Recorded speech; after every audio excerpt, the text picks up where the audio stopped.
नमस्कार, मैं हूँ शालिनी और आप देख रहे हैं BBN भव्य भारत न्यूज। चलिए शुरू करते हैं आज की मुख्य खबरें। सत्यजीत रे के पैतृक घर का विवाद खत्म, संरक्षण का बड़ा फैसला। विश्व प्रसिद्ध फिल्म निर्माता और लेखक सत्यजीत रे के दादा उपेंद्र किशोर रे चौधरी के पैतृक घर को लेकर बड़ा फैसला लिया गया है। यह घर बांग्लादेश के मेमनसिंह जिले में स्थित है और इससे पहले गिराने के आदेश जारी किए गए थे, लेकिन भारत सरकार, पश्चिम बंगाल की मुख्यमंत्री ममता बनर्जी और कई सांस्कृतिक संगठनों के कई विरोध के बाद बांग्लादेश सरकार ने अपना रुख बदल लिया है। अब ये ऐतिहासिक स्थल सुरक्षित रहेगा और इसकी संरक्षण के लिए नई समिति गठित की जाएगी। यह निर्णय उन सभी लोगों के लिए राहत की खबर है जो उपेंद्र किशोर रे चौधरी के नाम से जुड़ी इस धरोहर को सांस्कृतिक विरासत के रूप में मानते हैं। भारत सरकार ने इस मुद्दे पर गंभीर चिंता जताई थी। उन्होंने कहा था कि सत्यजीत रे जैसे महान रचनाकार के पूर्वजों का यह घर केवल परिवार की विरासत ही नहीं बल्कि बंगाल के सांस्कृतिक पुनर्जागरण का भी महत्वपूर्ण हिस्सा है। भारत ने इस भवन को साहित्यिक संग्रहालय या सांस्कृतिक केंद्र में बदलने का सुझाव दिया था। इसके संरक्षण और नवीनीकरण में मदद भी करने को तैयार था। हालांकि बांग्लादेश सरकार ने शुरू में इस जगह को खतरनाक स्थिति में बताया था और इसे गिराकर वहां आधुनिक कंक्रीट की संरचना बनाने की योजना बनाई थी।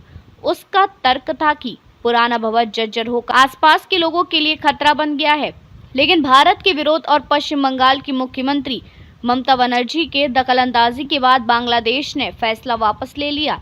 ममता बनर्जी ने इससे दुखद समाचार बताते हुए अपील की थी कि यह केवल बंगाल ही नहीं पूरे उपमहाद्वीप की सांस्कृतिक विरासत है और इसे हर हालत में संरक्षित किया जाना चाहिए।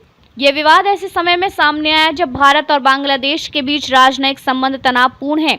पिछले साल बांग्लादेश की सत्ताधारी पार्टी आवामी लीग सत्ता से हट गई थी। इसके बाद पूर्व प्रधानमंत्री शेख हसीना ने भारत में शरण ली थी।